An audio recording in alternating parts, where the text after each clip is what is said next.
ತಾಪಟಿಯನ್ನ ಗಮನಿಸ್ತಾ ಇದ್ದೀರಾ. ಇನ್ನು ವಿಧಾನ ಪರಿಷತ್ನಲ್ಲೂ ಕೂಡ ಇದೇ ರೀತಿಯ ಗದ್ದಲ ಏರ್ಪಟ್ಟಿರುವಂತದ್ದು ನೋಡಿ.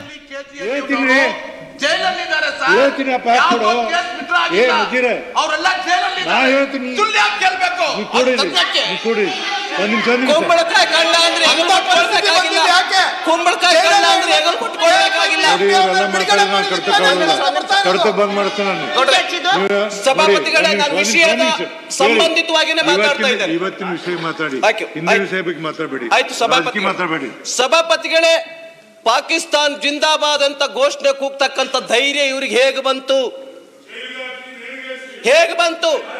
ನಾನು ಹೇಳ್ತೇನೆ ಸಭಾಪತಿಗಳೇ, ನಾನು ಹೇಳ್ತೇನೆ, ವಿನಂತಿಯನ್ನ ಮಾಡ್ತೇನೆ, ಸರ್ಕಾರ ಒಂದು ಸಂದೇಶವನ್ನ ಕೊಡಬೇಕಾಗಿತ್ತು. ಈ ಸರ್ಕಾರಕ್ಕೆ ಇರ್ತಕ್ಕಂಥ ಇತಿಹಾಸ ಏನು ಅಂತ ಹೇಳಿದ್ರೆ, ಎಲ್ಲಿ ಈ ತರ ಘೋಷಣೆಯನ್ನ ಕೂಗ್ತಾರೆ ಅವ್ರಿಗೆ ಹಿಡಿದು ಇಮಿಡಿಯೇಟ್ ಜೈಲಿಗೆ ಹಾಕಿದ್ರೆ, ಅವ್ರಿಗೆ ಹ್ಯಾಂಗ್ ಮಾಡಿದ್ರೆ ಈ ತರದ ಘಟನೆಗಳಾಗ್ತಾ ಇರಲಿಲ್ಲ. ಕಾಶ್ಮೀರದಲ್ಲೂ ಕೂಡ ಹೋಗ್ತಾ ಇದ್ರು. ನಿನ್ನೆ ಎಲ್ಲದರಲ್ಲೂ ನೋಡಿ, ನಮ್ಮ ಸ್ಟೇಟಿಗೆ ಬರ್ರಿ, ಅವರು ಮನನ ಕೊಡೋದಿಲ್ಲ, ದೇಶದ ಇತಿಹಾಸ ಹೇಳಲಿಕ್ಕೆ ಹೋಗ್ತಾರ. ಆಯ್ತು, ವಿಷಯಕ್ಕೆ ಇದೇ ವಿಷಯಕ್ಕೆ ಹೇಳ್ತೇನೆ. ಅಲ್ಲಿ ಕಲ್ಲು ಹೊಡಿತಾ ಕೆಲಸ ಮಾಡ್ತಾರೆ. ಪ್ರಸ್ತಾವ ಮಾಡ್ತಕ್ಕಂಥ ಮಾತಾಡ್ತಕ್ಕಂಥ ಅವಕಾಶ ಕೊಟ್ಟಿದ್ದು ನಿನ್ನೆ ಏನ್ ನಡೆದಿದೆ ಅಂತ ಹೇಳಿ ಅವರು ಮಟ್ಟಿಗೆ ಮಾತಾಡಲಿ. ಸರ್ಕಾರ ರೆಡಿ ಇದೆ ಉತ್ತರ ಕೊಡ್ಲಿಕ್ಕೆ. ಬಿಟ್ಟು ಅವರೆಲ್ಲ ಇವತ್ತು ಸಭಾಪತಿಗಳೇ ಮಾತಾಡ್ಲಿಕ್ಕೆ ಹೋದ್ರೆ ನಾನು ಒಂದು ತೀರ್ಮಾನ ಆಗ್ಬೇಕು, ತಿಳಿಬೇಕು. ಒಂದು ತೀರ್ಮಾನ ಆಗ್ಬೇಕು ಸಭಾಪತಿಗಳೇ. ಹೇಳ್ತೀನಿ ಕೇಳಿ, ನಾ ಏನ್ ಮಾಡ್ಬೇಕಿನ್ನ ಏನ್ ಮಾಡ್ಬೇಕು ಹೇಳಿ. ಮಾತಾಡಿದ್ರೆ ನಿಯಮಾವಳಿ ನಾ ಅವ್ರಿಗೆ ವಿಷಯ ಬಿಟ್ಟು ಮಾತಾಡೋದು ಹೇಳಿ, ನಾನು ಮಾತಾಡೋದು ಇನ್ನೇನ್ ಮಾಡ್ಬೇಕು ತಿಳ್ಕೋಬೇಕು. ನೀವೆಲ್ಲ ಸಣ್ಣ ಮಕ್ಕಳು, ನೀವು ಸಭಾಪತಿಗಳೇ.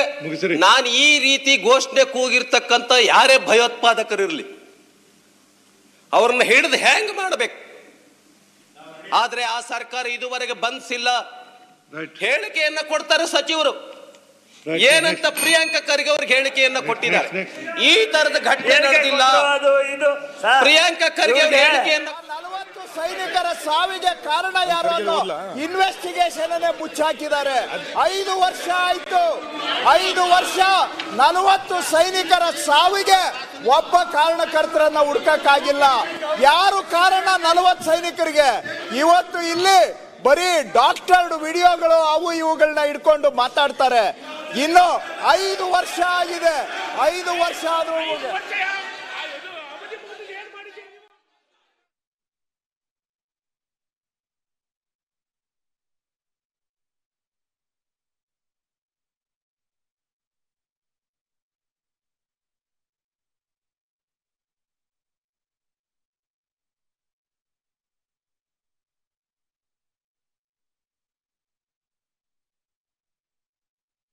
ಅಲ್ಲಿ ಒಂದ್ ಸೆಕೆಂಡ್ ಶೂನ್ಯ ಕೂತ್ಕೊಳ್ಳಿ.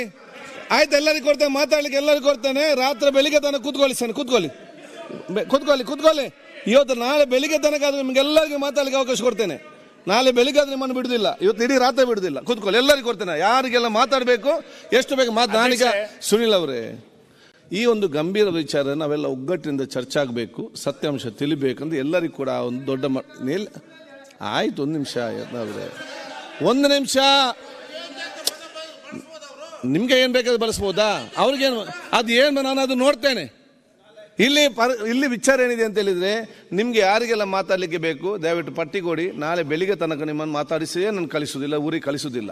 ಒಂದು ಇಲ್ಲಿ ಪ್ರಶ್ನೆ ಏನಿದೆ ಅಂತ ಹೇಳಿದ್ರೆ, ಈ ಒಂದು ಗಂಭೀರತೆ ಒಂದು ವಿಚಾರವನ್ನು ತಾವು ಪ್ರಸ್ತಾವ ಮಾಡುವಾಗ ನಮ್ಗೆ ಅಷ್ಟೇ ಆ ನೈಜವಾದ ಅದು ಆಗಿದ್ದಲ್ಲಿ ಸೂಕ್ತ ತನಿಖೆ ನಡೆಸಿ ಆಗಿದ್ದಲ್ಲಿ ನೈಜವಾದ ಆರೋಪಿಗೆ ಪತ್ತೆ ಕಠಿಣ ಅದು ನಮ್ಮ ಆಯ್ತು, ಅದು ತನಿಖೆ ನೋಡಿ. ಇವ್ರೆ ನಾನು ಹೇಳಿದ ಕೇಳಿ, ನಿಮ್ಮ ಕೊಠಡಿಯಲ್ಲಿ ಟಿವಿ ಒಂದು ನಿಮಿಷ ಅಲ್ಲ, ಯಾರ್ಯಾದ್ರು ನೋಡಿ ಅದನ್ನು ಪತ್ತೆ ಹಚ್ಚಿ. ಒಂದ್ ಸೆಕೆಂಡ್ ಸುನೀಲ್, ಅದಕ್ಕೆ ಕಠಿಣವಾದ ಕ್ರಮ ತೆಗೊಳ್ಬೇಕಂತ ಹೇಳಿ ಇಲ್ಲಿ ಚರ್ಚೆ ಆಗುವಂತದ್ದು. ತಾವು ಪದೇ ಪದೇ ನಮ್ಗೆ ಅಡ್ವೈಸ್ ಮಾಡ್ತಾ ಇದ್ದೀರಾ, ನಮ್ದೇನು ಇಲ್ಲ. ತಾವು ಆ ಸ್ಥಾನದಲ್ಲಿ ಕೂತ್ಕೊಂಡು ಆಗಿದ್ದರೆ ಅನ್ನೋ ಪ್ರಶ್ನೆ ಬರಬಾರ್ದು. ಚರ್ಚೆ ಆಗ್ತಾ ಇರೋದು ಅದ್ರ ಬಗ್ಗೆನೇ ಚರ್ಚೆ ಆಗ್ತಾ ಇರೋದು. ಹೌದಪ್ಪ, ಚರ್ಚೆ ಆಗ್ತಾ ಇರೋದು. ಒಂದು ನಿಮಿಷ ನಾನು ಹೇಳಿದೆ, ಒಂದೇ ನಿಮಿಷ. ಈ ಘಟನೆ ನಡೆದಾಗ ಒಳ್ಳೆಯವರು ಇದ್ರು, ಅಲ್ಲಿ ಕೆಟ್ಟವರು ಈ ದೇಶದ ಕೆಟ್ಟವರು ಎಲ್ಲಿದ್ರು ಅಲ್ಲಿ ಒಳ್ಳೆಯವರು ಇರ್ತಾರೆ. ಈ ಘಟನೆ ಅವರು ಪಾಕಿಸ್ತಾನ ಬಗ್ಗೆ ಘೋಷಣೆ ಕೂಗಿದಾಗ ಅಲ್ಲಿ ರಾಜಾಜಿನಗರದ ಒಬ್ಬ ಕಾರ್ಯಕರ್ತ ಇರ್ತಾನೆ. ಅವನು ಕಾಂಗ್ರೆಸ್ ಅವನೇ ರಾಜಾಜಿನಗರದ ಕಾರ್ಯಕರ್ತ ಅವನು. ನಾನು ನೋಡಿದೆ ಆ ಫೋಟೋದಲ್ಲಿ. ರಾಜಾಜಿನಗರದ ಕಾರ್ಯಕರ್ತ ಅವನು ಪಾಕಿಸ್ತಾನ ಜಿಂದಾಬಾದ್ ದಕ್ಷ ಅವನು ಬಾಯಿ ಮುಚ್ತಾನೆ. ತಾವು ಈಗ ಇಷ್ಟೆಲ್ಲ ಆದ್ಮೇಲೆ ಅವನು ಯಾಕೆ ಮುಚ್ತಾನೆ? ಅವರು ಯಾರೋ ಅವನ ಹೆಸರು ನಾಸೀರ್ ಹುಸೇನ್ ಆದ್ರೆ ಅವ್ರು ಯಾಕೆ ಮುಚ್ತಾರೆ ಬಾಯಿ? ಪಾಕಿಸ್ತಾನ ಅಂದಿದ್ಕೆ ಬಾಯಿ ಮುಚ್ಚಿದ್ದವರು. ತಾವು ಆ ಸ್ಥಾನದಲ್ಲಿ ಕೂತ್ಕೊಂಡು ನೀವು ಈ ತರ ಹೇಳಿದ್ರೆ ನಮ್ಗೊಂಥರ ಚರ್ಚೆ ನಡೀತಾ ಇದೆ. ಚರ್ಚೆ ನಡೀಲಿ. ನಮ್ಗೆ ಎಲ್ಲಾ ಮಾಧ್ಯಮದಲ್ಲೂ ಬಂದಿದೆ, ಎಲ್ಲಾ ದೇಶದ ಮಾಧ್ಯಮದಲ್ಲೂ ಬರ್ತಾ ಇದೆ. ಟ್ವೀಟ್ ಮಾಡಿದ್ದಾರೆ, ಜನ ರಿಯಾಕ್ಟ್ ಮಾಡಿದ್ದಾರೆ, ನಾವು ರಿಯಾಕ್ಟ್ ಮಾಡಿದಿರಿ. ಇಷ್ಟಾದ ಮೇಲೂ ಇನ್ನೂ ಡೌಟ್ ಅಂತ ಹೇಳಿದ್ರೆ ಇದೇನು ನಾವು ಪಾಕಿಸ್ತಾನದಲ್ಲಿ ಚುನಾವಣೆ ನಡೆದ್ರೆ ಅಲ್ಲಿ ಜಿಂದಾಬಾದ್ ಕೂತ್ಕೊಳ್ಳಿ. ಪಾಕಿಸ್ತಾನ ಭಾರತದಲ್ಲಿ ನಡೆದಿರೋ ಚುನಾವಣೆ, ಕರ್ನಾಟಕದಲ್ಲಿ ಚುನಾವಣೆ ಇಲ್ಲಿ ಕೂಗಿರೋ ಅಂತದ್ದು.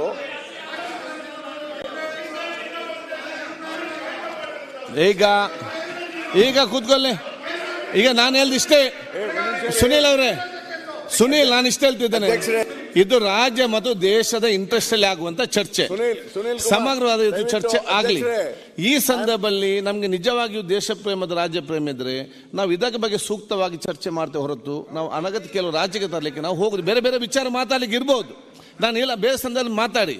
ಅದನ್ನ ನಾನು ಹೇಳಿದಿಷ್ಟೇ ಅಂತ ಹೇಳಿದ್ರೆ ಅದಕ್ಕೆ ನಾವು ಫೋಕಸ್ ಮಾಡಿಕೊಂಡು ಇವತ್ತು ಈ ರೀತಿಯ ಆ ವಿಚಾರ ಅದೇ ಬಗ್ಗೆ ಫೋಕಸ್ ಮಾಡಿಕೊಂಡು ಹೋಗೋ ವಿಚಾರ ಆಗಲಿ. ಯಾಕೆಂದ್ರೆ ಹೇಳಿದ್ರೆ ಏನಾದರೂ ಒಂದು ಉದ್ದೇಶ ಇಲ್ಲಿ ಮಾತಾಡೋದು ಅಲ್ಲಿ ಆಟೋಮ್ಯಾಟಿಕ್ ಅದಕ್ಕೆ ರಿಯಾಕ್ಷನ್ ಬರ್ತದೆ. ಅಲ್ಲಿಂದ ಬರುವಾಗ ಇಲ್ಲಿ ನಿಜ ಏನು ನಮ್ಮದು ಫೋಕಸ್ ಇದೆ ಅದು ಬಿಟ್ಟು ಹೋಗುವಂಥ ವಿಚಾರ ಇವತ್ತು ಆಗ್ತದೆ. ಅದಕ್ಕೆ ನಾವು ಯಾರು ಕೂಡ ಅವಕಾಶ ಮಾಡಿ ಕೊಡೋದೇ ಇಲ್ಲ. ನಿಮ್ಮೆಲ್ಲ ವಿಚಾರ ನೀವು ಅದು ಬಹಳ ಸ್ಪಷ್ಟತೆಯಲ್ಲಿ ಸರ್ಕಾರದೆಲ್ಲ ಕೂಡ ನೋಟ್ ಮಾಡಲಿ, ನ್ಯಾಯ ಎಲ್ಲರಿಗೂ ಸಿಕ್ಕುವಂತ ಅವಕಾಶ. ನಾವೆಲ್ಲರೂ ಕೂಡ ಒಗ್ಗಟ್ಟೆ ನಮ್ಮ ದೇಶ ಪ್ರೇಮ ಮತ್ತು ರಾಜ್ಯ ಪ್ರೇಮ ಹೇಳಲಿಕ್ಕೆ ಚರ್ಚೆಯ ಚೌಕಟ್ಟನ್ನ ಬಿಟ್ಟು ಎಲ್ಲೂ ಕೂಡ ಚೌಕಟ್ಟನ್ನ ಬಿಟ್ಟು ಸರ್ಕಾರದ ಧೋರಣೆಗಳ ಕಾರಣಕ್ಕೆ ಇದನ್ನ ಹೇಳ್ತಾ ಇದ್ದೀನಿ, ಬಿಟ್ರೆ ಬೇರೆ ಏನು ಇಲ್ಲ. ಅಧ್ಯಕ್ಷರೇ ಸುನೀಲ್ ಕುಮಾರ್ ಸದಸ್ಯರು ತಮ್ಮ ಚೌಕಟ್ಟನ್ನ ಬಿಟ್ಟು ಎಲ್ಲಿಯ ತನಕ ಆಕ್ಷೇಪಣೆ ಏನು ಅನ್ನೋದನ್ನ ಬೇಕಾದ್ರೆ ನಾನು ಹೇಳ್ತೇನೆ. ಅಲ್ಲ ಅಧ್ಯಕ್ಷ, ಪಾರ್ಲಿಮೆಂಟ್ ನಾನು ಮತ್ತೆ ಕಚೇರಿ ಅಲ್ಲಿ ಕರ್ಸಿ ಕೇಳ್ತೇನೆ ನಿಮ್ಮ ಜೊತೆ. ನೋಡಿ ಆಫೀಸ್ಗೆ ಬನ್ನಿ ಡೆಪ್ಯೂಟಿ ಸ್ಪೀಕರ್ ಇಲ್ಲಿ ಬನ್ನಿ. ಅಧ್ಯಕ್ಷರೇ, ಡೆಪ್ಯೂಟಿ ಅವರೇ ಇಲ್ಲಿ ಬನ್ನಿ, ನೀವು ಬನ್ನಿ ಆಫೀಸ್ ಬನ್ನಿ, ಅಲ್ಲಿ ಒಳಗಡೆ ಬನ್ನಿ. ಮತ್ತೆ ಬನ್ನಿ ಇಲ್ಲಿ ಮಾತಾಡ್ತೀನಿ, ಬರ್ತೇನೆ. ಅಲ್ಲ ಅಲ್ಲಿ ಮಾತಾಡ್ತೀನಿ, ಬರ್ತೇನೆ.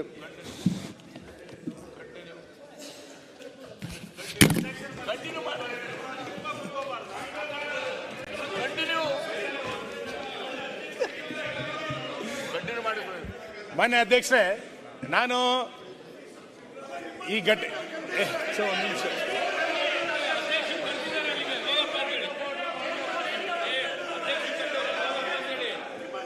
ಕೂತು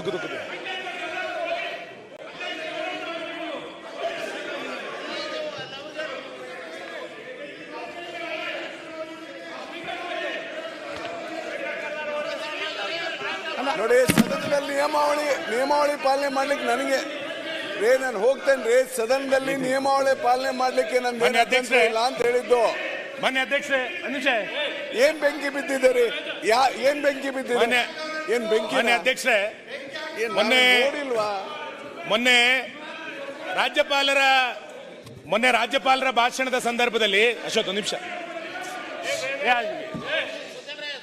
ಮೊನ್ನೆ ರಾಜ್ಯಪಾಲರ ಭಾಷಣದ ಸಂದರ್ಭದಲ್ಲಿ ಪತ್ರಿಕೆಗಳು ಸರ್ಕಾರದ ಬಗ್ಗೆ ಒಳ್ಳೆಯ ವಿಷಯಗಳನ್ನು ಬರೆದಿದ್ದನ್ನ ಮಾನ್ಯ ಮುಖ್ಯಮಂತ್ರಿಗಳು ಉಲ್ಲೇಖ ಮಾಡ್ತಾ ಇದ್ರು.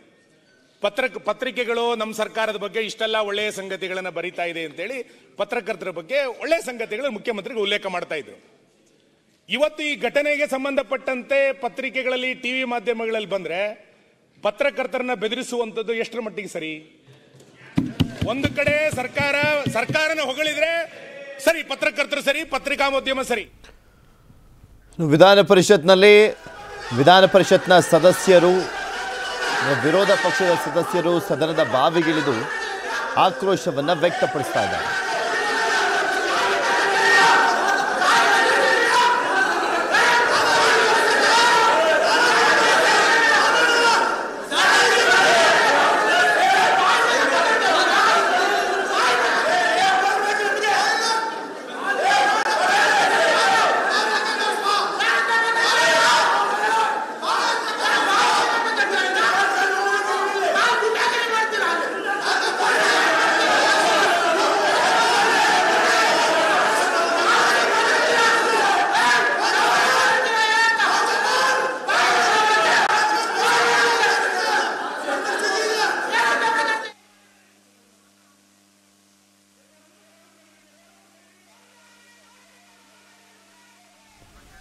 ನಿಮಗೆ ತೋರಿಸ್ತಾ ಇದ್ದೀವಿ ದೃಶ್ಯಾವಳಿಗಳಲ್ಲಿ ಗಮನಿಸ್ಬೋದು ಸಾಕಷ್ಟು ಕಿತ್ತಾಟ ನಡೀತಾ ಇರುವಂಥದ್ದು ವಿಧಾನ ಪರಿಷತ್ನ ಬಾವಿಯ ಒಳಗಡೆ.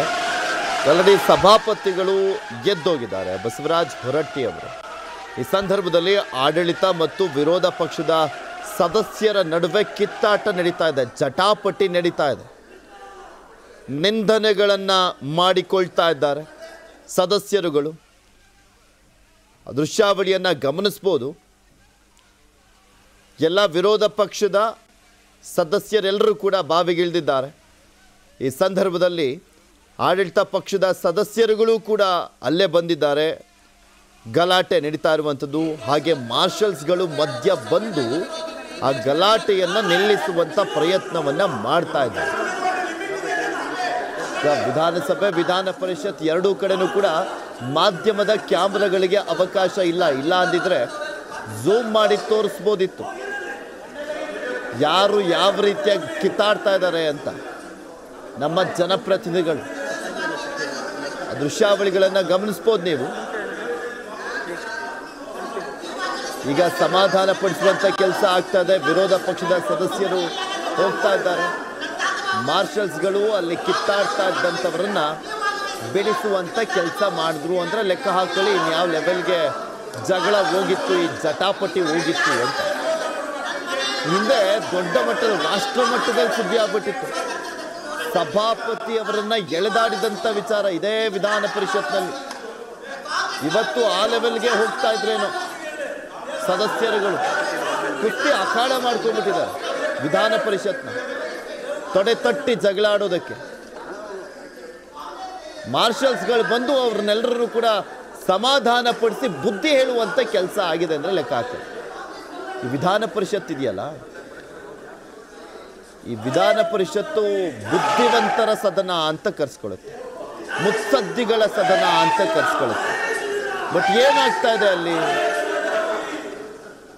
ಕನ್ನಡಿಗರ ನೆಚ್ಚಿನ ನ್ಯೂಸ್ 18 ಕನ್ನಡ ಈಗ ವಾಟ್ಸ್ಆಪ್ನಲ್ಲೂ ಲಭ್ಯ. ಕರ್ನಾಟಕ ದೇಶ ವಿದೇಶಗಳ 360 ಡಿಗ್ರಿ ಸುದ್ದಿಯ ವಿವರಗಳನ್ನ ನಿಮ್ಮ ಕೈ ಬೆರಳುಗಳಲ್ಲೇ ಪಡಿಲಿಕ್ಕೆ ಈ QR ಕೋಡ್ ಅನ್ನ ಸ್ಕ್ಯಾನ್ ಮಾಡಿ ನಮ್ಮ ಚಾನಲ್ ಫಾಲೋ ಮಾಡಿ, ನೋಟಿಫಿಕೇಶನ್ ಆನ್ ಮಾಡಿ.